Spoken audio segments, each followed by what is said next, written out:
마태복음 16장 20절 23절 너는 내 뒤로 물러가라 사탄아. 마태복음 16장 23절 마태복음 16장 23절 같이 읽습니다. 그러나 그분께서 돌아서서 베드로에게 이르시되 사탄아 너는 내 뒤로 물러가라. 너는 내게 실족거리로다. 이는 내가 하늘에서 난 것들을 좋아하지 아니하고 사람들에서 난 것들을 좋아하기 때문이라. 여기 좋아한다 하는 부분이 그 세이버입니다. 세이버리스트 되게 맛이나 향기 이런 것들을 이제 맛보고 아는 것 이거고요. 또 하나는 또 좋아하다, 음미하다, 알아내다, 뭐 생각하다 이런 뜻이 많습니다. 저는 여기가 제일 정확한 단어가 생각하다 같아요. 생각이 때문에 아니라 이렇게 하는 게 제일 좋을 것 같고요.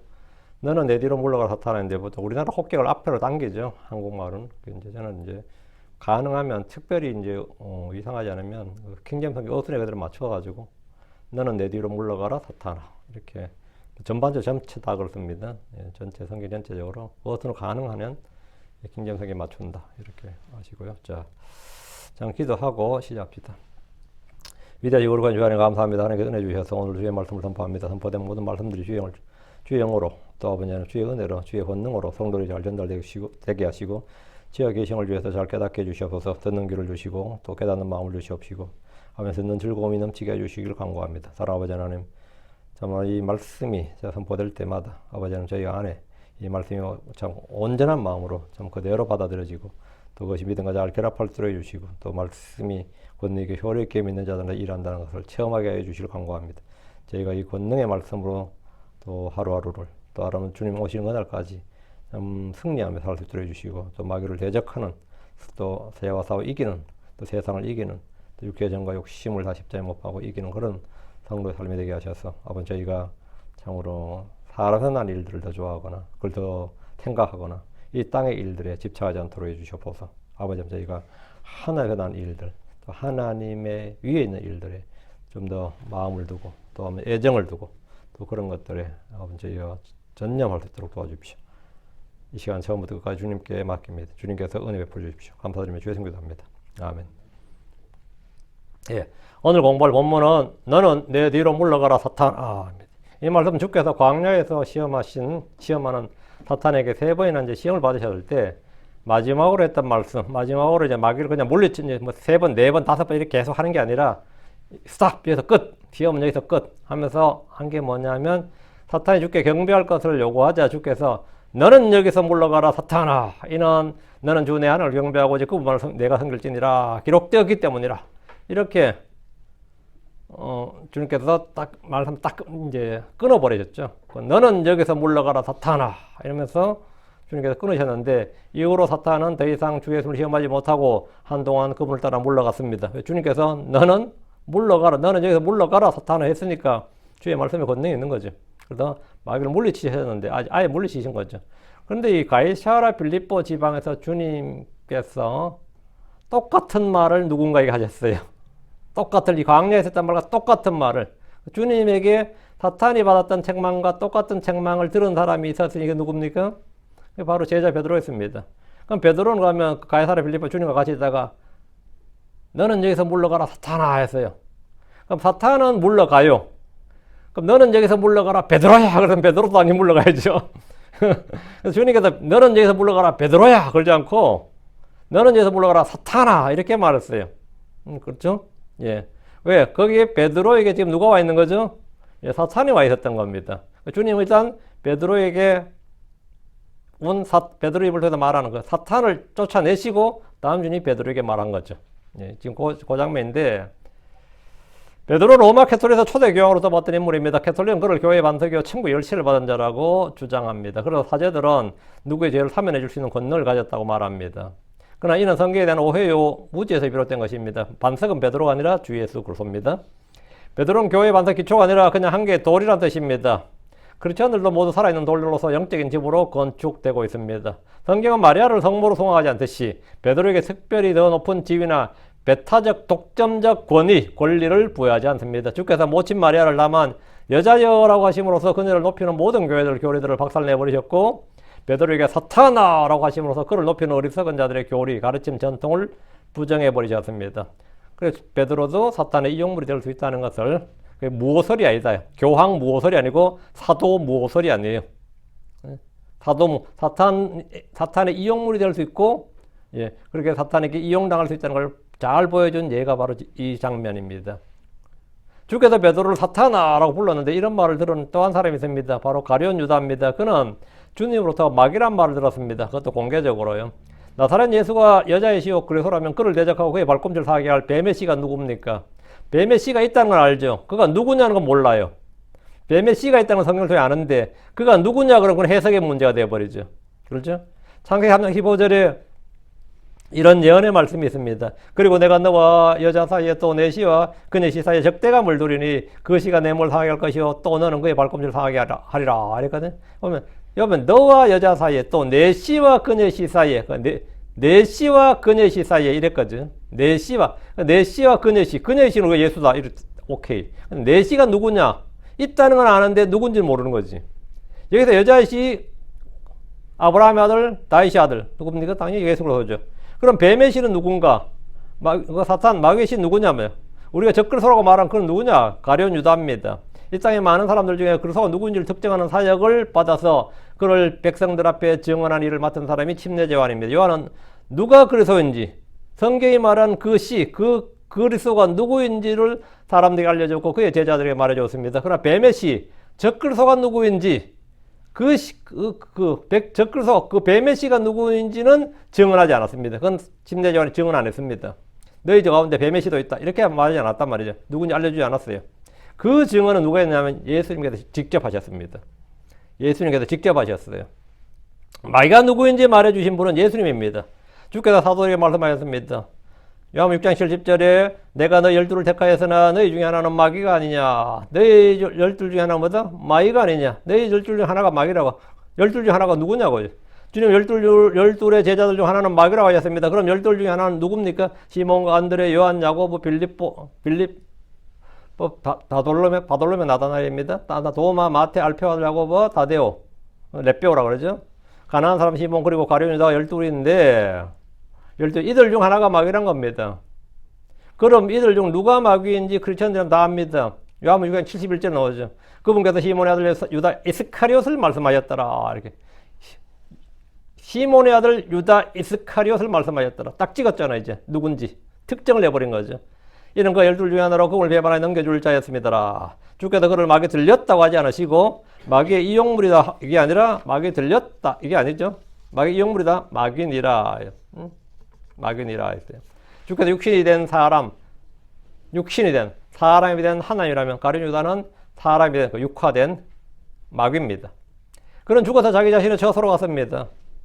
사도행 1장 25절에 유다는 범법함으로 떨어져 나갔으며 그는 자기 자신의 처소로 갔나이다. 그는 지옥으로 갔나이다. 무덤으로 갔나이다. 그게 아니고 그는 자기 자신의 처소로 갔나이다. 마귀에는 죽어서 갈 자기 처소가 있는 겁니다. 죽어서 갈 수 있는 뭐다? 자기 처소가 있다고. 마귀와 그의 천사들 위해 예비된 처소는 지옥입니다. 특별히 사탄은 끝없이 깊은 구덩이 같이입니다. 그런데 성경은 그가 지옥에 갔다, 끝없이 깊은 구덩이 갔다 하니까 자기 자신의 처소로 갔다 해가지고. 하늘이 주 하나님의 처소라면 지옥은 마귀의 처소이기 때문입니다. 주께서 가룟 유다를 걸어 멸망의 아들이라고 하셨는데 요한복음 17장 12절 내가 그들과 함께 세상에 있는 동안 나는 아버지 이름으로 그들을 지켰나이다. 아버지 이름으로 그들을 지켰다고요. 이게 뭐 주님께서 지키신다. 그럼 아무도 빼앗아갈 수 없습니다. 무엇도 그 누구도 아버지 이름으로 그들을 지켰나이다. 아버지께서 내게 주신 자들을 내가 지켰고 심지어 베드로나 도망간 배반한 제자들 다 지켰다고 내가 지켰고 멸망의 아들 외에는 그들 중에 아무도 잃어버리지 아니하였나이다. 이는 성경 기록이 성취되게 하려 함이니이다. 멸망의 아들 외에는 그들 중에 아무도. 멸망의 아들은 뭐다? 지키지 않았다. 제외다 이거죠. 그러니까 구원의 보증에서 빠지는 사람이단 말이죠. 그러니까 이 사람보다 마귀였기 때문이다. 멸망의 아들이라는 표현에 주목을 하시고 이 말은 그의 정체를 드러내는 말입니다. 멸망의 아들 이거. 멸망의 아들은 대환란 때 자신의 정체를 확실히 드러내 보입니다. 계시록 17장 8절 11절 내가 본 그 짐승은 전에 있었다가 지금 없으나 앞으로 바닥 없는 곳에서 올라와 멸망으로 들어갈 자니라. 그리고 땅에 가는 자들은 놀라리니 그들의 이름은 세상의 창건 이후로 이름이 생명책에 기록되지 않는 자들이라. 그들은 전에 있었다가 지금은 없으나 여전히 있는 그 짐승을 보았을 때라. 이때 놀란다 이거. 전에 있었다가 지금 없으나 바닥 없는 곳에서 올라오는 자라고 하면 가룟 유다입니다.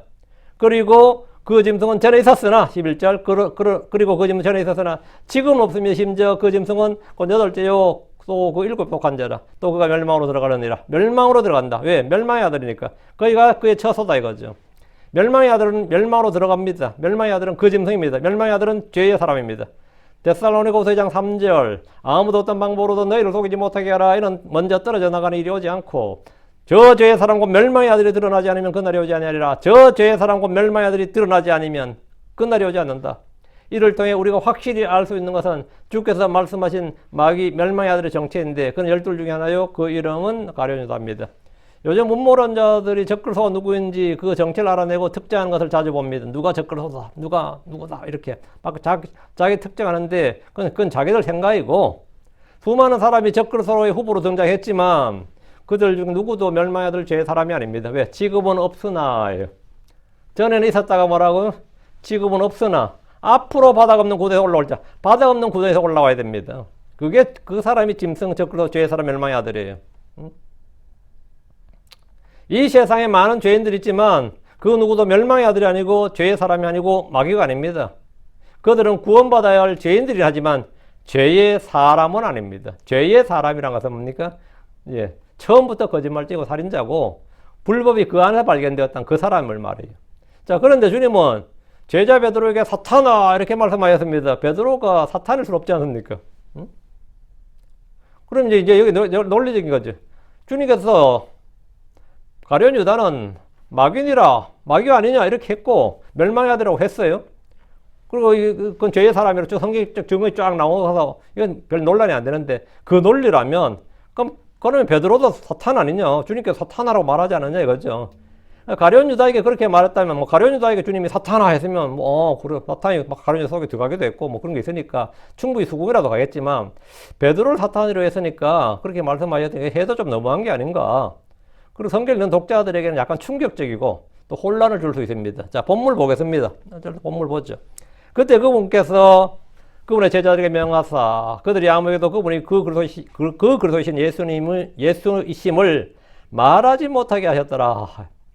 본래 이런 위대한 진리를 깨닫고 알면 어떻게 되죠? 떠들어야지. 때를 얻든지 못 얻든지 때든지 때가 아니든지 어떻게 돼요? 막 말하고 다녀야 된다고. 그게 뭡니까? 위대한 복음성 보좌지. 진리의 증언이고 증인이지. 주님께 하지 말라잖아요. 왜 그런 거예요? 주님께서 제자들에게 자신의 정체와 그분이 누구신지에 대해서 아무에게도 말하지 못하게 명하셨다는 거예요. 이건 참으로 이상한 일입니다. 그리고 고개가 갸우뚱거리는 거예요. 성경 전체적 맥락과 안 맞단 말이죠. 주님 이 땅에 오신 이유와 목적이 바로 그분이 그리스도인 것을 알게 하고 믿게 하게 한 겁니다. 주님도 그 일을 위해서 지금까지 그렇게 많은 표적을 행하신 거예요. 성경이 기록된 목적도 이겁니다. 그분이 그리스도이시고 살아계신 하나님의 아들이신 것을 알고 믿게 하려는 거예요. 그런데 주님은 제자들에게 이것을 내가 이제 드디어 너희들이 아버지 계시로 하늘에 계신 내 아버지 계시로 이걸 알았습니까? 사람들에게 말하라, 선포하라, 가르치라, 논증하라, 입증하라. 이래야 정상이고 지극히 상식적인 말입니다. 때에 맞든지 맞지 않든지 주 예수를 증언하는 일이 그분의 사도들 제자들이 해야 될 일입니다. 그런데 주님은 제자들에게 명하셔서 그들이 아무에게도 그분이 그 그리스도심을 말하지 못하게 했습니다. 이게 뭔 일이에요? 그분이 그 그리스도시고 살아계신 하나님의 아들이란 것은 믿음이나 감정의 영역이 아니라 팩트예요. 사실입니다. 이건 진리예요. 사마리아 여인은 그분이 그리스도인 걸 알고 자기 도시에 가서 선포했습니다. 이분이 그 그리스도가 아니냐 이렇게. 그렇죠? 마귀들 일단 가다라 사람에게 마귀들을 쫓아내주신 주께서는 그에게 집으로 가서 내 친지들에게 주께서 너를 위해 얼마나 큰 일을 행하셨으며 또 너희를 불쌍히 여기셨는지 그들에게 말하라고 했어요. 부활하신 후에 주께서는 제자들에게 너희는 온 세상 속으로 가서 모든 창조물에게 복음을 선포하라 이렇게 명령하셨습니다. 마태복음 28장 19, 20절에도 그러므로 너희는 가서 모든 민족들을 가르치고 그들에게 아버지와 아들과 성령 이름으로 침례를 주라. 무엇이든지 내가 너에게 명령한 모든 것들을 모든 것들을 지키도록 그들에게 가르치라. 사도행 1장 8절에도 그러나 성신님께서 너희 위에 임하신데 너희가 권능을 받으니 그러면 너희는 예루살렘과 온 유대와 사마리아에서 그리고 땅의 맨 끝지역까지 이르러 나를 위한 증인들이 되리라 했습니다. 그런데 주님은 지금 제자들에게 그분이 그리스도 예수인 것을 말하지 말라고 하니 이게 대체 뭔 일이냐는 거예요. 그럼 딱 질문하죠. 그럼 보통 목사님들한테 딱 질문하면 목사님 뭐라 그래요? 응? 질문하지 마세요. 교회에서는 그래요. 제가 어떤 분한테 들었는데 그 교회에서 목사님이 그랬다더라고. 교회에서는 목사님한테 질문하는 거 아닙니다. 질문하지 마세요. 언제 질문해? 메일이나 카톡으로 질문해. 자기 집에 가서 연구해서 이제 답을 해줘야 되니까. 괜히 교회에서 쪽팔리게 하지 말라 이 말이에요. 어쨌든 질문하죠. 당연히 질문이 나오지. 지금 제자들이 그분이 그런 걸 선포하면 바리새인과 사두개인들을 비롯한 당대 유대교의 주류 종교인들의 극심한 박해를 받게 됩니다. 왜? 그리스도란 뜻은 뭐죠? 구약에서 지금 이 복음서 유대인들의 그리스도란 뜻은 왕이란 뜻입니다. 왕국을 세워서 왕이 될 자란 뜻이에요. 왕의 신분이란 뜻입니다. 당시 유대에서는 그리스도는 죄의 삶이나 혼의 구원자라는 의미가 아니라 다윗 왕국을 이 땅에 세울 정치적 지도자, 다윗의 왕국을 이 땅에 세울 정치적 지도자, 군대의 대장, 민족의 해방자, 구출자, 전쟁의 사람이고 왕이란 뜻입니다. 그게 그리스도란 뜻이에요. 그들은 다 그렇게 믿고 그렇게 받아들이고 있습니다. 그런데 예수의 제자들이 드디어 예수부터 오늘부터 예수님이 그리스도로 박사하면 예수님 당연히 현행법으로 뭡니까? 지금 카이사르 로마가 있고 총독이 있고 왕이 있는 국가에서 누구를 왕이라 그러면 뭐냐? 그럼 반역죄죠. 예수님 난 그런 적 없다 그러면 네 제자들이 그렇게 말했다고. 그건 당장 뭡니까? 반역죄예요. 내란죄라고. 반역죄 내란죄죠. 이놈이 그리스도라고 하고 떠들고 다녔다고 네 제자들이. 이건 얄짜 없는 거예요. 이거는 현행법이 그냥 바로 걸리는 거지. 응? 왜? 그리스도란 뜻 자체가 정치적 지도자 왕이란 뜻이에요. 군대의 대장이고 민족 해방자, 모세와 다윗 같은 사람이라고. 구출자, 로마를 깨부술 사람, 당연히 로마 총독이 잡아들이는 거죠. 그거는 바리새인들이 아니면 제사장들이 고발하기도 전에 로마에서 알아서 잡아들입니다. 그러면 예수님이 지금 제자들이 막 떠들고 다니면 알아서 잡아들인다고. 이거는 위험한 사람이에요. 위험한 지금 이야기를 온 동네에 떠들고 다닌다요. 온 도시에. 당연히 문제 터지죠. 그리고 문제는 뭐죠? 예수님 지금 왕국을 세우고 왕이 되면서 상관이 없어. 근데 지금 주님은 예루살렘 가서 그렇게 안 된다고. 그럼 이놈은 전부 다 가짜가 되어버린다고. 거짓말한 유언비어 육포죄야. 응? 그러니까 주님께서 뭐라고? 하지 말라고. 지금은 지금은 하지 말란 말이죠. 응? 지금 하지 말라고. 지금도 마찬가지지만, 지금도 유대인들이 똑같아요. 그리스도란 뜻은, 지금도 그런 뜻이고, 그 당시 유대인들은 그리스도의 출현은 뭐다?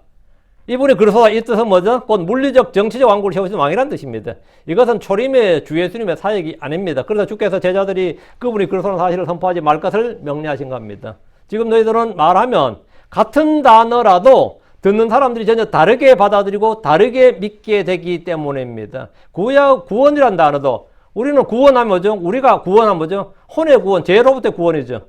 죄들의 사면, 지옥으로 가지 않는 영원한 멸망에 떨어지지 않는 그로 혼이 우리 죽어도 하늘로 가는 이런 의미가 크리스천들이 구원의 의미예요. 그죠? 그렇지만 어떤 사람이 구원하면 뭐죠? 그 물리적 구원이에요. 재정적 압박을 받는 사람에게 그 사람이 나의 구원자였다. 이 말은 뭐죠? 빚을 탕감해주고 돈 준 사람이 구원자예요. 직장 준 사람. 아픈데 내가 구원받았다 그러면 뭐냐? 병난 게 구원이라고요. 구원이라는 단어도 사람마다 쓰는 뜻이 전혀 그 상황과 뭐에 따라 전혀 다르다고. 그러니까 유대인들에게 구원이라는 의미는 뭐냐? 로마로부터 해방되는 겁니다. 그리고 자기들 땅을 회복하고 유대교를 회복하고 이스라엘 왕국이 회복되는 게 구원이에요. 그렇게 되는 게 구원이라고. 그래서 민족적 해방과 구출과 자유와 주권 회복, 독립적인 왕국의 건설로 받아들이고 그 일을 하실 분이 뭐다? 다윗의 아들, 즉 그리스도라고. 그리스도라고요. 그분이. 그래서 제자들이 예수님이 그 그리스도라고 선포하면, 지금부터 막 선포하면 백성들에게 정치적 군사적 대장이요 구원자임을 선포하는 결과가 되고 예수는 곧 이 땅에 뭡니까? 다윗의 왕국을 회복시켜 주실 분 이렇게 선포하게 되는 걸까? 그건 뭐가 거짓말. 결과적으로는 나중에 재림까지 하면 맞겠지만 결과적으로 현재로서 뭡니까? 거짓말이 돼버린 거지. 거짓말이 돼버린다고. 나는 진리를 말했다고 하더라도 어쨌든 그렇게 된단 말이죠. 그리고 현행법 위반이고 불법이에요. 이거 자체가. 이것은 오류의 확산일 뿐입니다. 지금 그리스도이신 예수님은 고난을 받고 죽으셔야 됩니다. 고난을 받고 죽으셔야 돼요. 그리고 묻히셔다가 셋째 날에 죽은 자들부터 일어나서 죄와 사망과 저주의 문제를 완전히 해결하셔야 됩니다. 마귀와 마귀 일들을 멸하셔야 됩니다. 성경에 그분에 관해 기록된 모든 말씀들 다 이루셔야 됩니다. 유대인들은 물론이고 사도들조차도 그분이 고난을 받고 죽임을 당한다는 사실에 대해서는 생각은커녕 상상도 하지 못했습니다. 가룟 유다도 이 사탄도 이건 생각을 못했어요. 그 가룟 유다는 끝까지 마귀가 강요해서 예수님한테 시험할 때 마귀의 의심은 딱 하나 있습니다. 네가 만약 하나님의 아들이거든요. If thou be the son of God. 이거 하나가 계속 마귀가 던지는 한 가지 시험이었어요. 네가 만약 하나님의 아들이거든. 그 뒤는 뭐 별 중요한 게 아니고 네가 만약 하나님의 아들이거든. 이래라 저래라 뭐 했죠. 그것이 계속 시험의 문제였어요.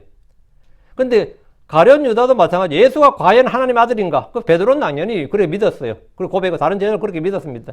근데 과연 그러한가는 가룟 유다는 그때도 못 믿었어요. 과연 주이신가? 과연 그리스도인가? 그 가룟 유다 죽을 때까지 자기 자살할 때까지 한 번도 예수를 주라고 고백해 본 적이 없습니다. 과연 하나님의 아들이신가? 예. 이 예수가 십자가에 못 박혀 죽는다는 것, 그리고 그분이 이렇게 된다는 것은 어떤 사람도 생각도 상상도 하지 못한 일입니다. 고린도전서 2장 8절 9절에 나와요. 이제는 이 세상 통치자들 중에서 아무도 알지 못하였으니, 아무도 알지 못했다고. 이 세상 통치자가 누구죠? 이 세상 통치자 마귀예요. 이 세상 통치자들 하면 이제 뭐 왕도 되고 총독 되고 이게 되지만, 이 세상 통치자, 이 세상 통치자들 중 아무도 마귀도 알지 못했다 이거예요. 이지혜는 예수님께서 육신을 입고 이 땅에 오셔서 진짜로 사람들, 그것도 죄인들의 손에 떨어져서 십자가에 못 박혀 죽을 줄이야. 알지 못했다고. 이는 그들이 그것을 알았더라면 그들이 영광의 주를 십자가에 못 박지 아니하였으리라. 알았더라면 당연히 안 죽였겠죠. 그러나 이것은 기록된 바 눈이 보지 못하였으며 또 귀는 듣지 못하였으며 사람의 마음 속에도 들어가지 못하였으니 이것은 하나님께서 그분을 사랑하는 자들 위해 예비하신 것들이니라. 이 십자가의 죽음과 부활은 사람들이 눈이 보지 못하고 귀가 듣지 못했고 사람의 마음 속에도 들어가지 못했다. 이 말은 뭐죠? 생각은 그냥 상상도 못했다 이 말입니다. 그 가룟 유다가 왜 예수님을 죽이고 나서 자살하고 후회하며 자살했는지 알겠죠? 자기도 예수가 죽을 줄은 몰랐어요. 자기가 은을 돈 받고 팔아도 예수를 끝까지 십자가까지 몰아붙이면 과연 하나님의 아들인지 아닌지 그때는 확실히 자기를 드러내겠지. 능력을 광야에서는 안 드러내겠지만 십자가에서는 드러내겠지. 요까지 생각을 했는데 진짜 죽어버릴 줄은. 죽음으로 말미암아 뭐가 된다? 마귀와 마귀의 일들이 멸해지고 죽음과 사망이 패해지고 아이고, 마귀 입장에서는, 이 가룟 유다 입장에서는 최악의 패를 던진 겁니다. 예수를 죽으로 자기가 죽게 된 거죠. 그래서 당연히 후회하고 자살한 거고, 또 그게 동정심을 발휘해서 마귀도 후회했구나, 후회하지 말고 회개를 해야 되는데 뭐 이러면은 그 말 같자는 소리고요. 마귀도 이 일은 뭐라고? 생각을 못했어요. 했으면 당연히 안 했죠. 그거 예수 진짜 못 박혀 죽어서 그렇게 될 줄 알았으면, 결과를 미리 알았더라면 누가 뭘 하겠어요. 마귀도 그거는 그런 예지력과 예측력을, 마귀도 상당한 재능을 갖고 있었지만 점쟁이도 맞추고 하잖아요. 근데 마귀도 하나님이 그렇게 할 줄은 생각을 못했어요. 하나님께서 예수님 진짜 십자가에 못 박혀 죽어버릴 줄이야. 그 죽음을 통해서 그런 일들을 할 줄이야. 상상도 못했습니다. 아무도 왜? 눈이 보지 못하였으며 귀가 듣지 못했으며 사람의 마음속에도 들어가지 못하였으니, 이거지. 이게 바로요 십자가의 지혜예요. 그 유대인들은 그 뭐다? 실족거리, 걸림돌이 되고, 헬라인들의 뭐다? 그리스인들의 뭐다? 그것이 뭐다? 어리석은 것이로 돼. 구원받아 우리가 뭐다? 하나님의 지혜요, 하나님의 권능이니라. 그게 십자가입니다. 그게 십자가예요. 그래서 자 봅시다. 그러니까 유대인들은 물론이고 지금 현재 사도들조차도 그분이 고난을 받고, 예루살렘 올라서 고난을 받고 죽음을 당한다는 사실에 대해서는 생각은 그냥 상상도 할 수 없는 일이었습니다. 주께서 죽음을 통해서 해야 될 일이 너무 많은데 이 일에 대한 생각도 상상도 못했다고. 그들이 생각하고 믿는 그리스도는 이 땅 위에 그들을 위해서 이스라엘의 왕국을 회복시켜 주실 분, 왕국을 세우실 왕이 전부였습니다. 왕이 되셔야 될 분인데 말이에요. 21절. 그 시각 이후로 예수님께서 그분의 제자들에게 어떻게 그분께서 반드시 예루살렘으로 가셔야 하고, 장로들과 고위제사장과 서기관들에게 만일들로 고난을 받고 죽임을 당하며 그리고 셋째 날 다시 일으켜져야 하는지 보이기 시작하셨더라. 주님이 이제 제자들에게 뭡니까? 근데 주님이 예수가 그걸로 하나님 아들을 믿으니까 오케이, 그건 좋고, 그런데 너희가 기대하는 것처럼 왕국 세워지는 거 아니다 이 말이에요. 이번에 예루살렘 올라가면 왕국 세워지는 게 아니다. 뭐다? 왕국이 세워지고 내가 왕이 되는 게 아니라 뭐 내가 어떻게 된다고? 예. 장로들과 고위제 사장과 서기관들에게 많이 들어 고난을 받고 죽임을 당하며 그리고 셋째 날 다시 일으켜져야 한다. 이거를 보이기 시작하였더라. 계시를 보여줬다. 계시의 말씀 보였다 이 말이죠. 계시 진리를 보여주기 시작했다. 가르치기 시작했다 이 말이에요. 주님은 베드로의 고백을 들으시고 주께서 세우실 교회에 대해서 말씀하셨고 왕국의 열쇠들에 대해 말씀해 주셨고 제자들에게 그분이 그리스도라는 사실을 함구하도록 명령하신 후에 그분이 이 땅에 살과 피를 취해 사람이 되신 목적이자 사역의 핵심은 십자가의 고난과 죽으심, 부활을 가르치셨습니다. 침례 요한이 이미 그분을 가리켜 하나님의 어린 양, 세상 죄를 제거하는 하나님의 어린 양이라는 사실을 분명히 선포했습니다. 하나님의 어린 양이라는 뜻은 뭡니까? 죽는다는 말입니다. 양은 죽는 거예요. 하나님의 어린 양, 세상 죄를 제거할 하나님의 어린 양이라 말하면 피를 흘려 죽는 존재란 뜻입니다. 어린 양은 기본적으로 뭐예요? 어린 양은 애완용이 아니잖아. 어린 양은 희생 헌물입니다. 어린 양의 용도는 희생 헌물이에요. 속죄를 위한 헌물로서 피를 흘리고 죽습니다. 그의 몸은 제단 위로 올려져서 불로 태워집니다. 예수님이 바로 그런 일을 하시는 하나님의 어린 양이란 말입니다. 요한은 보라 세상을 통치할 하나님의 왕이로다 이게 아니고 보라 세상을 통치하실 하나님의 그릇이로다 이렇게 말하였고 하나님의 뭐다? 세상 죄를 제거하실 하나님 어린 양이로다 이렇게 말했습니다. 그분이 땅에 사람이 되어 종의 형체를 입고 오신 것은 죽으시기 위해서입니다. 주님은 표적을 구하는 유대인들에게 요나의 표적에 대해서 말씀하셨습니다. 요나의 표적은 뭐죠? 일단 죽는 거죠. 이 표적은 죽음과 부활입니다. 마태복음 12장 40절에 이는 요나가 고래 뱃속에 사흘낮과 사흘밤을 있었던 같이 그렇게 사람의 아들이 사흘낮과 사흘밤을 이 땅의 심장부에 있을 것이기 때문이라. 이 말씀은 주께서 죽으시고 부활하신다는 말입니다. 죽으신대. 누가복음 7장 31절에 이는 요나가 니느웨 사람들에게 표적이 되었던 같이 사람의 아들 또한 이 세대에게 그러할 것이기 때문이라. 표적이 된다고. 부활이 표적이다 이거예요. 죽음과 부활이 표적이다. 십자가의 죽음과 부활은 이 세대의 모든 사람들의 표적입니다. 그래서 불신자들도 우스갯소리 하는 거 있잖아요. 죽었다 부활한 사람은 예수밖에 없어요. 그런 말 하죠. 죽었다 부활한 사람은 예수밖에 없어요. 안 믿어도 이야기상으로도 그렇다고요. 왜? 예수의 부활은 그만큼 온 세상의 표적이었다 이 말입니다. 주 예수님은 이 세대 모든 사람들의 표적입니다. 불신자들도 예수님이라고 하면 두 가지는 알아요. 동정리에서 났다, 부활했다 이거예요. 예수에게 대한 가장 유명한 두 가지 표적이 뭐예요? 처녀 탄생, 뭐죠? 십자가에 죽었다 부활했다는 겁니다. 그 정도는 듣고 압니다. 믿고 안 믿고는 각 사람 자신의 문제지만 그 정도는 다 듣고 안다고. 이 말씀은 온 세상에 전파되었고 온 세상 사람들의 귀에 들려졌습니다. 믿고 안 믿고는 각자고. 난 그건 들어본 적이 없다. 이거는 그런 사람 거의 없을 겁니다. 주님 이미 여러 차례 그분께서 받을 고난과 죽음과 부활에 대해서 말씀하셨지만 그 누구도 알아듣지 못했고 믿지 않았습니다. 실제로 주님이 십자가에 못 박혀 죽으셨을 때 제자들은 그분을 소망하며 믿고 기다리지 않았습니다. 아무도 그분의 부활을 믿지 않았기 때문에 다 도망가 버리고 절망했습니다. 간혹 크리스천들 중에는 구약 성도들이 그래서 십자가 부활을 미리 알고 믿었고 그들은 우리와 마찬가지로 믿음으로 구원받았다고 합니다. 그런 주장 들어보셨죠?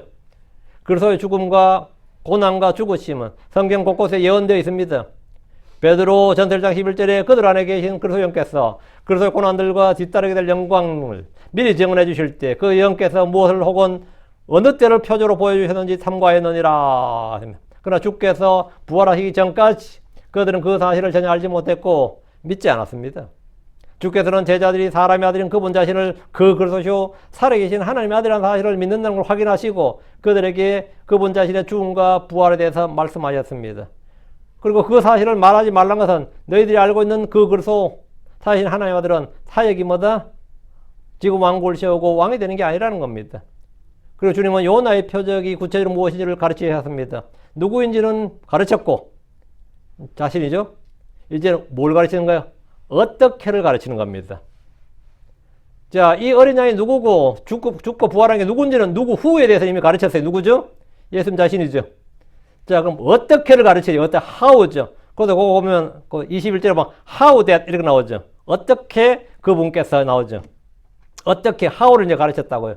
어떻게 그분께서 반드시 예루살렘으로 가셔야 하고 장로들과 고위제 사장과 서기관들에게 만일 들어 고난을 받고 죽임을 당하며 그리고 셋째 날 다시 일으켜져야 하는지 보이기 시작하셨더라. 이 나오죠. 여기가 21절에 예.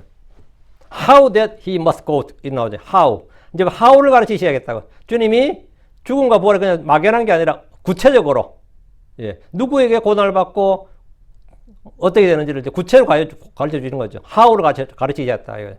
예수가 우리의 구원력을 알고 믿었다면 그분이 어떻게 우리를 구원하셨는지를 알고 믿어야 됩니다.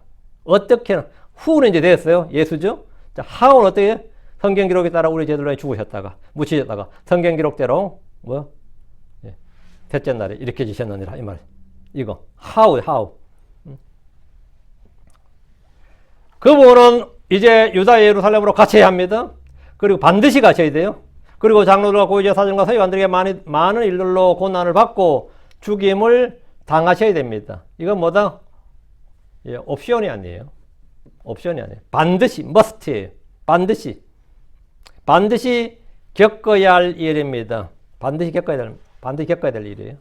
주께서 예루살렘으로 가시는 것은 왕이 되어서 왕국을 세우기 위해서가 아닙니다. 민족 해방과 독립과 부흥을 위해서 간 것이 아닙니다. 그렇다고 내 교회를 세우라고 하신 대로 교회를 세우라고 하신 것도 아닙니다. 주께서 반드시 예루살렘으로 가셔야 하는 것은 고난을 받고 죽임을 당하러 가는 겁니다. 그분의 죽으심은 창세전에 예정된 것입니다. 그리고 세상 끝에 단 한 번 나타나 죽임을 당하셨습니다. 주 예수님이 죽지 않으시면 죄와 죽음의 문제가 해결되지 않습니다. 우리의 육신과 마귀와 율법의 저주도 해결되지 않습니다. 히브리서 9장 26절에 그러나 이제 세상 끝에 그분께서 단 한 번 나타나서 그분 자신을 희생물로 드려 죄를 제거하셨느니라. 예수님이 죽지 않으면 죄는 제거되지 않습니다. 예수님이 반드시 죽으셔야 되는 것은 우리의 죄를 제거하셔야 된다 이거예요. 예수님이 왕이 되어버리면 예수님이 아무리 오병이어 기적을 10번 100번 한다 해도 우리의 죄가 제거되지 않아요. 예수님이 무리를 걷든지 파도를 잠잠케 하든지 나병 환자를 고치든지 그런다고 우리의 죄가 제거되지 않아요. 어떤 표적으로도 우리의 죄가 제거되지 않습니다. 우리의 죄는 어떻게 제거된다고? 그분 자신을 희생물로 드려 죄를 제거하셨느니라. 그래서 주님은 반드시 성경 기록대로 죽으셔야 되는 겁니다. 주님은 자신의 죽음을 통해 죽음의 권능을 가진 자 마귀를 멸하십니다. 죽음을 통해 그분 자신의 육체의 몸으로 우리를 그분의 눈앞에서 거룩하고 흠없고 책망할 것이 없는 자로 제시하십니다. 신약이 발효되려면 그분의 죽음이 있어야 됩니다. 그분은 친히 나무에 달려 자기 자신의 몸으로 우리의 죄들을 짊어지셨습니다. 우리 예수님께서 어떻게 성경 기록들에 따라 우리의 죄들로 인해 죽으셨는지 묻히신 것과 성경 기록들에 따라 셋째 날에 다시 살아나셨다는 것을 알고 믿어야 합니다. 주님은 그분이 그리스도시고 살아계신 하나님의 아들이심을 믿는 그들에게 그분이 셋째 날에 다시 일으켜진다는 사실을 말씀해 주셨습니다. 이 죽음이 끝이 아니라 죽은 후에 셋째 날에 일어난다. 이거. 주의 말씀을 미리 알았다면, 미리 알고 믿는다면 뭐예요? 그런 일이 닥칠 때 제자들은 당황하지 않고 사흘만 기다리면 됩니다. 소망 중에 사흘 뒤에 주님 부활하실 거니까 기다리면 되는데 그럼 아무도 실족하지 않고 불안해하지 않고 담담히 받아들일 수 있습니다. 예언의 말씀대로 모든 것이 한치의 오차 없이 이루어지는 것을 보고 감사와 찬양을 드리고 그분의 부활을 믿음으로 소망 중에 기다릴 수 있습니다. 그리고 안식 후 첫날에 뭡니까? 주님이 드디어 부활하신다고 하는 날인데 하면서 기다리면 얼마나 좋겠어. 근데 그런 일은 없었던 거죠. 예, 그들도 안 믿었다 이거예요. 예수님이 말씀하시던 뭐라는 안 믿었다고요. 다시 21절. 그 시각 이후로 예수님께서 그분의 제자들에게 뭐 했다? 예, 보이기 시작하였다. 뭘 보였다는 거예요? 그분의 죽으심과 그분의 고난 죽으심, 부활을 보이기 시작했다고요. 주께서는 친히 받으실 고난의 죽음과 부활을 미리 보여주셨습니다. 그분은 이스라엘이 받을 야곱의 고난과 대환란도 미리 보여주셨습니다. 왜 보여주셨느냐? 미리 보여주신 이유는 예언의 말씀 언제나 이유가 있죠. 그러나 너희는 주의하라. 보라, 내가 모든 일을 너에게 미리 말하였노라. 주님은 미리 말하였다. 미리 보여줬다. 미리 증언했다. 왜? 지금 제자들은 주께서 말씀해 주신 이 일들에 대해 전혀 깨닫지 못했습니다. 그러나 이 일이 성취된 후에 뭐죠? 그것은 믿음의 확고한 증거가 되는 거죠. 미리 믿었다면 어때요? 이 말씀 지금 믿었다면 뭡니까? 그 일이 닥쳤을 때 불안해하지 않고 실족하지 않았겠죠. 예, 오히려 승리했겠지. 어쨌든 간에 지금은 그들 지금 제자들은 주께서 말씀해 주신 일에 대해서 깨닫지 못했는데 왜 깨닫지 못했느냐? 믿지 않았기 때문입니다. 훗날 베드로는 사도행 3장 24절에 참으로 사무엘 이후에 모든 예언자들과 그들을 이어 선포한 모든 사람들도 마찬가지로 이 날들을 미리 말하였느니라. 그러니까 우리도 전에 못 믿었지만 내가 지금 너희들에게 선포하고 너희들 못 믿는데 사실은 믿을 수 있다 이거야. 왜? 예언이 있다 이거. 이 날들에 대해서 미리 모든 예언자들이 이 날들을 미리 말하였다고. 그러면서 이런 일들이 우연히 사고로 사람들 뜻과 계획으로 일어나는 일이 아니라 예언의 성취라는 사실을 말해줬습니다. 예언의 성취는 뭐다? 그분이 그리스도인 것이 확실한 거죠. 예. 예언의 말씀은 그 성취를 통해서 그것이 진리요 사실임을, 진실임을 입증됩니다. 제자들은 지금도 왕국을 기다리고 있습니다. 그분이 예루살렘으로 가셔서 이스라엘의 왕국을 회복해 주실 것을 간절히 고대하고 있었습니다. 주께서 나귀를 타고 예루살렘으로 들어올 때 백성들은 그분을 열렬히 환호하며 뭐랬어요?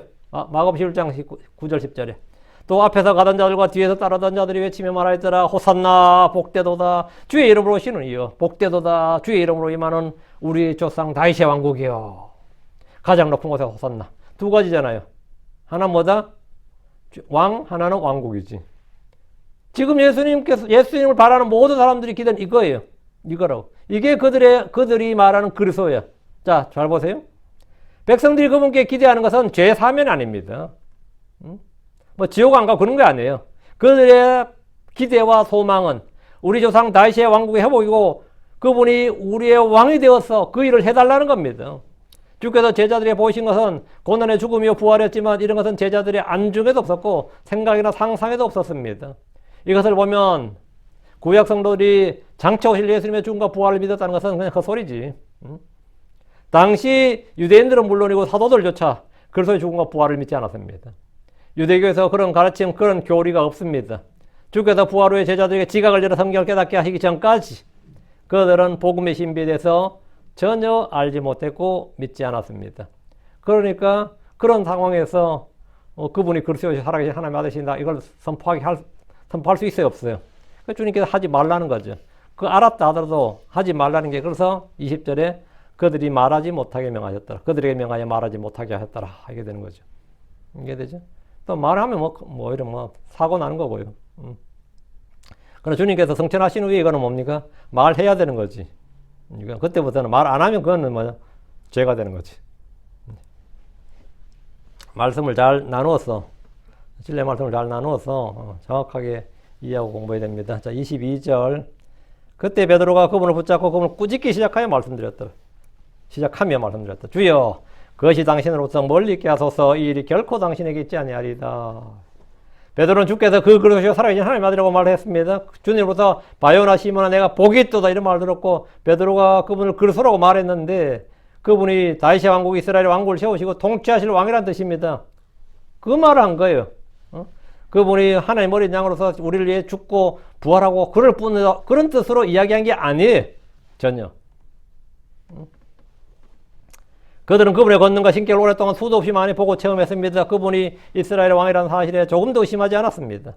그런데 그분께서 예루살렘에 가서 고난을 받고 죽는다고 하시니 베드로를 비롯한 제자들 누구도 그 말을 이해하지 못했고 믿지 않았습니다. 베드로는 주의 말씀을 듣고 그분을 붙잡고 그분을 꾸짖기 시작했습니다. 꾸짖다는 뭐란 말이야? 절대 앞으로 그런 소리 하지 말라고. 그런 생각도 하지 말라는 거죠. 제자가 스승을 붙잡고 꾸짖는 장면입니다. 지금까지 주께서 베드로를 믿음이 적은 자여라고 꾸짖으셨는데 이번엔 거꾸로 베드로가 그걸 붙잡고 꾸짖었어요. 주여, 그것은 당신으로부터 멀리 있게 하소서. 이 일이 결코 당신에게 있지 아니하리이다. 주께서 말씀하신 그런 일은 결코 없다는 겁니다. 그런 일은 있었어도 안 되고 있을 수도 없는 일이라는 겁니다. 베드로는 주께서 그런 일을 생각하지도 말고 더욱이 그런 말을 입 밖에 끄집어내는 게 아니다 말이에요. 그런 부정타는 말 왜 하냐 이거지. 그런 말 하지 마라. 죽기는 왜 죽느냐고. 이것은 죽게 보내는 베드로의 경고입니다. 주님에 대해 베드로가 한 경고예요. 지금 예루살렘에 가시면 왕이 되셔야 되는데 죽기는 왜 죽느냐는 겁니다. 누가 당신을 죽이겠느냐고. 당시 유대인들은 그리스도요 하나님의 아들이신 분이 어떻게 죽을 수 있는가? 사람들이 죽는다면 그분은 그리스도가 아니고 하나님의 아들도 아니라고 합니다. 더욱이 그분이 이방인인 로마 총독의 채찍을 맞고 십자가에 못 박힌다면 그분을 그리스도라고 믿을 사람은 아무도 없을 겁니다. 유대인들이 얼마 전까지 호산나고 외쳤던 사람들이 왜 그렇게 그를 십자가에 못 박으라고 외쳤겠어요? 로마 총독에 두들겨 맞는, 로마로부터 우리를 구출하고 왕국을 세워야 될 왕이 붙들려가지고 로마 총독의 채찍에 맞는 장면은 뭡니까? 이건 선을 넘은 거예요. 선을 넘은 정도가 아니라 우리 민족에게 수치예요, 이거는. 우리가 그걸 한때 그 기대하고 좀 믿었던 우리가 미친놈이고 바보고 등신이고, 그 실망감이 대체 얼마나 컸었을지 한번 생각해 보세요.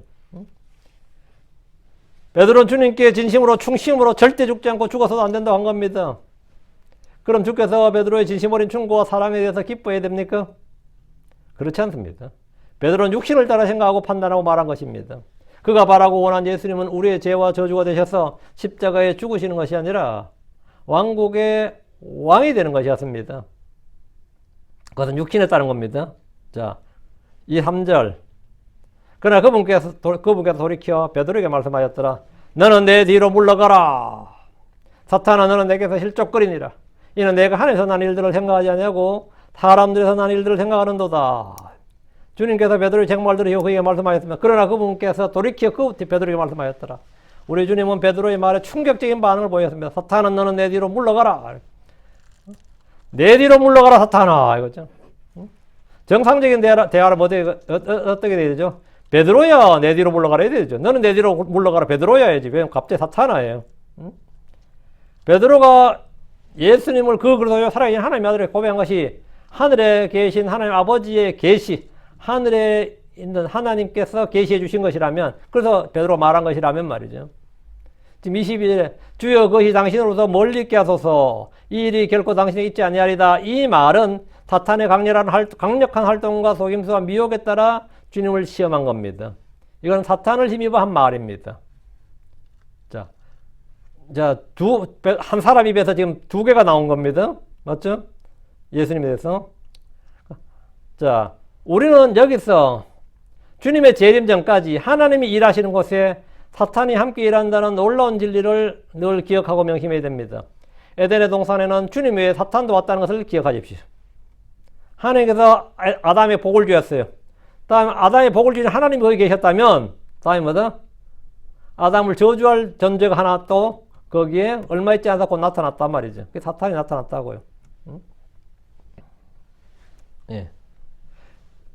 천사들이, 주의 천사들이 주 앞에 자기를 보였을 때 사탄도 주 앞에 함께 왔습니다. Satan also came. 그러잖아요. 사탄도 함께 왔더라.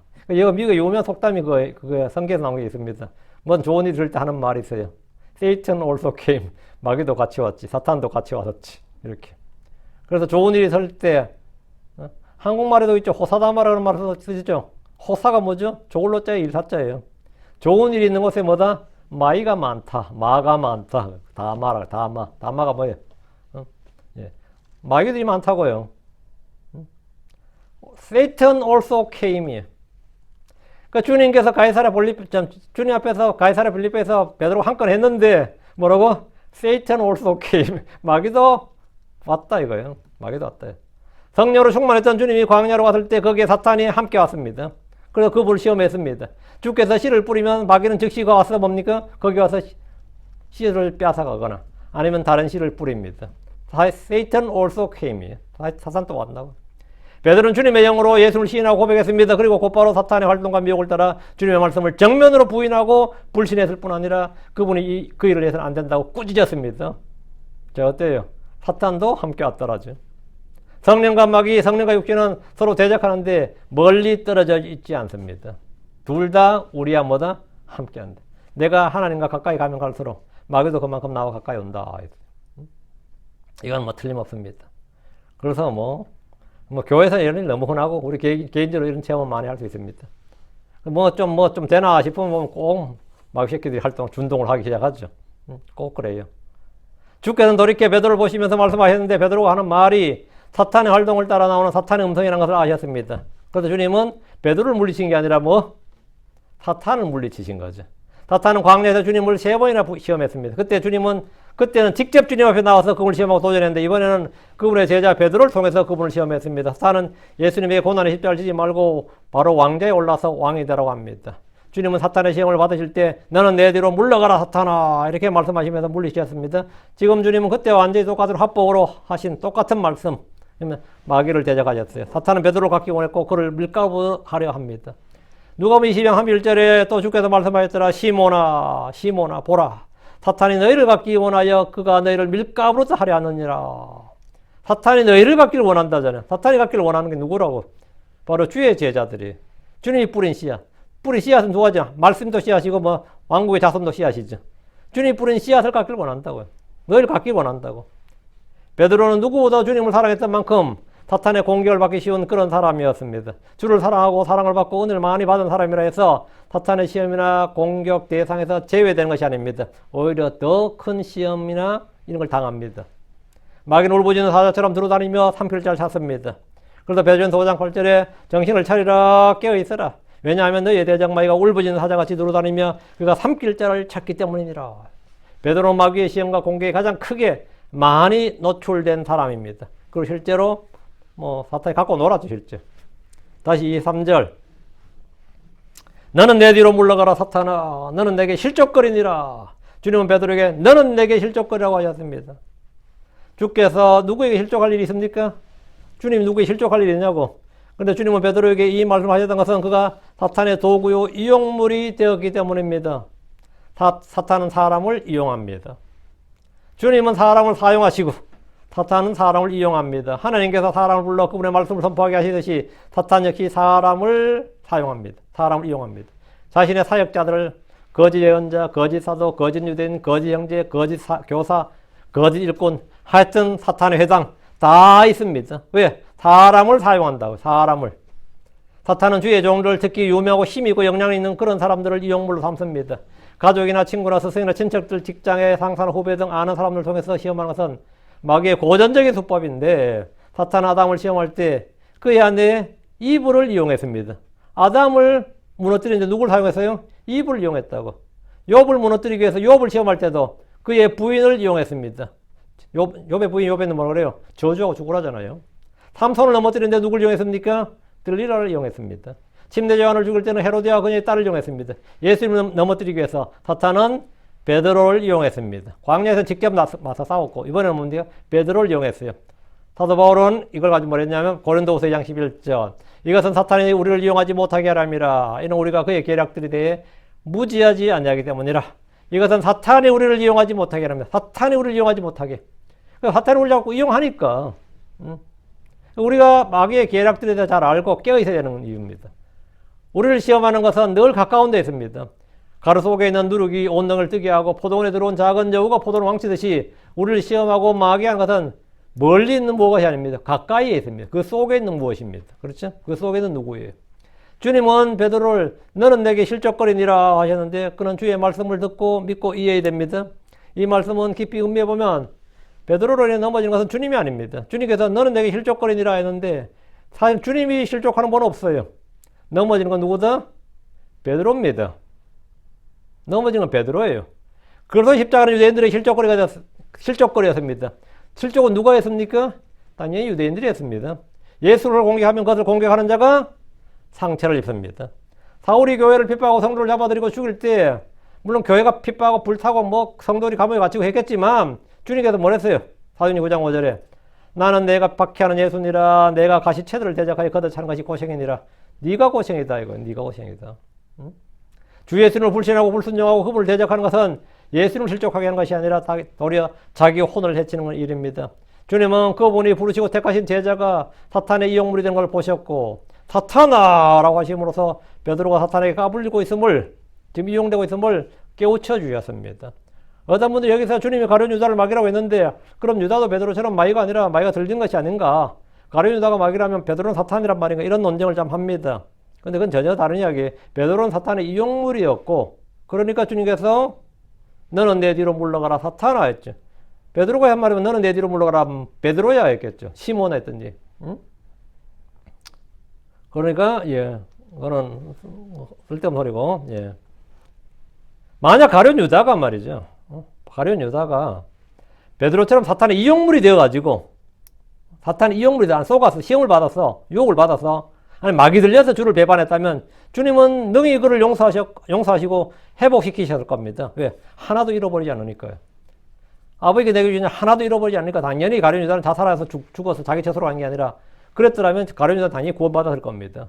그래서 지금 주님께서는 가룟 유다는 뭐냐? 마귀의 이용물이 아니라 마귀 들린 게 아니라 마귀 까불림 나거나 마귀 시험을 받고 있다 이게 아니라 너희 중 하나는 마귀가 아니냐? 마귀라고 한 거예요. 특정을 해주었고 기도하실 때도 그가 멸망의 아들인 거로 기도의 대상에서 제외시켜 버리셨습니다. 만약 가룟 유다가 베드로처럼 사탄의 이용물이 되었다면 그 마귀 들려서 아니면 자기 욕심에 이끌려서 마귀의 강력한 미혹에 속아서 그렇게 말했다라면 말이죠. 주님께서 그를 깨우치시고 뭡니까? 회복시키실 거예요. 사탄은 베드로를 이용했지만 가룟 유다 속에는 들어갔습니다. 베드로를 이용하던 사탄에게 주께서 꾸짖으시고 물러나라는 말씀으로 쫓아내셨는데 반면 가룟 유다에게 주께서 사탄아 물러가라 그러지 않았다고. 가룟 유다 안에는 사탄을 쫓아내 주신 게 아니라고요. 주님 뭐라 했어요? 베드로에게 사탄이 왔을 땐 주님께서 베드로인 사탄을 쫓아내 주셨다고. 당연히 주님은 마귀를 제어하고 마귀를 쫓아내는 권세가 있으니까 쫓아내겠죠. 그러면 사탄이 가룟 유다에게 들어갔잖아요. 그럼 어떻게 돼? 사탄은 물러가라 해야 정사이자 베드로 형평의 원칙에 맞잖아. 어느 제자는 이게 차별이 있는 게 아니잖아요. 주님께서 내가 하는 일을 속히 하라 그랬어요. 응? 주님 가룟 유다한테 하는 말이 뭐였다고? 내가 하는 일을 속히 하라. 사탄은 물러가라가 아니에요. 내가 하는 일을 속히 하라고 하셨습니다. 요한복음 13장 21절에 그리고 그 빵 한 조각을 받으신 뒤에 사탄이 그 속에 들어갔더라. 그때 예수님께서 그에게 말씀하셨더라. 내가 하는 일을 속히 하라. 내가 하는 일을 속히 하라. 그가 할 일이 뭐죠? 주님을 배반하고 넘긴 일입니다. 자, 가룟 유다는 예수님을 배반하고 넘겨주면 예수님께서 드디어 자신의 본 모습, 하나님의 아들로서 그 모습을 나타낼 것인가 아니면 가짜였던가 이렇게 드러날 거라고 생각했을 겁니다. 근데 그렇게 죽어버릴 줄이야. 가룟 유다도 황당했지. 근데 죽고 나서 뭘 한 거죠? 가룟 유다는 죽고 나서 예수가 하나님 아들인 걸 알았어요. 예수가 십자가에 못 박혀 죽은 뒤에 진실로 이분은 의로운 사람이었다는 걸 알아보라는 거예요. 그 전에 알았어야 됩니다. 그랬으면 아예 이런 일 자체가 발생 안 했겠지만. 그러고 나서는 이제 후회했다. 그리고 몸매 달아 죽었다. 이런 게 나오는데, 거기에 또, 몇몇이 또 동정표를 던지는 분들이 있는데, 예, 가룟 유다는 예수님께서 그런 걸 몰랐고 또 십자가에 대해서 전혀 몰랐어요. 주님께서 물론 말씀하셨어요. 근데 몰랐어요. 다른 제자들도 몰랐고 왜? 이 세상 이지에는 뭐라고? 이 세상 통치자 중에서 아무도 알지 못하였으니 아무도 알지 못했다는 마귀 포함이에요. 이는 그들이 이것을 알았더라면 그들이 영광의 주를 십자가에 못 박지 아니하였으리라. 그러나 이것은 기록된 바 눈이 보지 못하였으며 귀도 듣지 못하였으며 사람의 마음속에 들어가지 못하였으니 이 말은 뭐죠? 하나님의 이 계획, 이 진리, 이 일은 진짜 우주적, 공개적으로 다 알려진 일이면서 우주적 비밀이었어요. 그래서 이게 신비야. 왜? 믿지 않으면 아무도 모르는 거예요. 참 특이한 일이죠. 그리고, 주님은 가룟 유다 안에 있는 사탄을 꾸짖거나 말씀으로 쫓아내 주시지 않으시고, 아니셨어요? 왜? 이는 그가 마귀요 멸망의 아들이요 죄의 사람이었기 때문입니다. 오케이? 다시 3절 이는 내가 하나님의 나는 일들을 생각하지 않고 사람들의 나는 일을 생각하는도다 했는데 주께서 베드로에게 시험에 든 이유 마귀의 이용물이 되어 실족거리가 된 이유를 말씀해 주신 겁니다. 누구라도 땅에 난 일들을 내 자신의 일들 아니면 사람의 일들 하여튼 이런 것들을 더 사랑하고 좋아하고 생각하고 여기에 집착하게 되면 뭡니까? 난 당연히 마귀의 밥이 되는 겁니다. 마귀의 이용물이 되는 거예요. 마귀가 울분인 사자처럼 상필 잘 산데 왜 마귀는 항상 우리를 직접 저주할 수 없으니까 뭡니까? 스스로 택하게 하는 겁니다. 발람이 이스라엘을 저주하지 못하잖아요. 고용을 받고 돈을 받아도 저주를 못해요. 하나님의 뜻이 아니기 때문에. 하나님께서 막으시기 때문에. 그럼 어떻게 한 거죠? 이스라엘 앞에 걸림돌을 두는 거죠. 우상에 바친 것과 음행으로 걸림돌을 둬서 이스라엘이 스스로 하나님께 저주를 받게 만드는 거죠. 마귀가 하는 일이 언제나 그렇습니다. 마귀는 우리를 직접적으로 소유하거나 하지 못하는 대신에 실족거리를 두지. 그러니까 시험거리를 두고 그래서 스스로 하나님의 심판을 받도록 그렇게 하는 이용물이 되는 건데 우리가 마귀의 이용물이 되지 않고 마귀의 시험이나 속임수에 속지 않기 위해서는 진리의 지시로 무장해야 됩니다. 그리고 무엇보다 마음과 생각이 뭐다? 하나님의 일들, 하늘의 것을 생각해야 돼요. 먼저 그리스도를 생각, 자기 배가 아니라 그리스도를, 세상이 아니라 하나님의 일을, 육신이 아니라 성령을, 언제나 사람 나는 일들이 아니라 하늘 나는 일들을 생각해야 된다고. 이게 중요합니다. 우리의 생각이 중요해요. 내 생각, 내 판단, 내가 뭘 좋아하는지, 내 이 가치 기준이 중요합니다. 주님께서 베드로가 사탄의 이용물이 된 이유, 방금 그렇게 복을 받고 칭찬을 받았던 베드로가 바로 이 마귀 이용물이 되어서 실족거리게 된 이유를 말씀해 주셨는데, 베드로를 비롯해서 모든 제자들, 지금 하나님의 지금 하늘에서 난 일들 생각하지 않고 사람에게 난 일들을 생각하기 때문이라는 겁니다. 육신과 세상과 죄와 마귀는 언제나 주님 오시는 그날까지 언제나 우리 주님을 대적합니다. 그리고 우리를 대적하고. 그래서 주님께서 너는 내 뒤로 물러가라 사탄아 했는데 저도 죄를 지을 때 주님께서 제게도 이렇게 말씀해 주셨으면 좋겠어요. 예. 내 안에 있는 마귀를 주님께서 몰아내 주시면 감사한 일이잖아요. 아, 주님 나한테 섭섭합니다. 저한테 그런 말씀하시냐. 이게 아니라 너는 내 뒤로 물러가라 사탄아. 그럼 주님이 나한테 너는 내 뒤로 물러가라 사탄아. 그럼 저는 이제 이 말씀 알았으니까 감사합니다. 주님 그렇지. 왜? 내 안에 사탄이 올라오고 이 주님 따르는 게 이 말씀 되게 은혜로운 말씀인데 여러분한테 제가 내 뒤로 물러가라 사탄아 그러면 윤 목사 나한테 사탄아 그랬다. 그 인간 내가 다시 보면 인간 내가 진짜 그게 아니다. 그게 아니라 뭡니까? 예. 은혜로 받아요. 은혜로. 물론 그렇게 받을 수 있는 사람이면 좋겠지만 은혜롭게 예 감사합니다. 그렇게 말씀해 주셔서 이래야지. 너는 내 뒤로 물러가라 사탄아.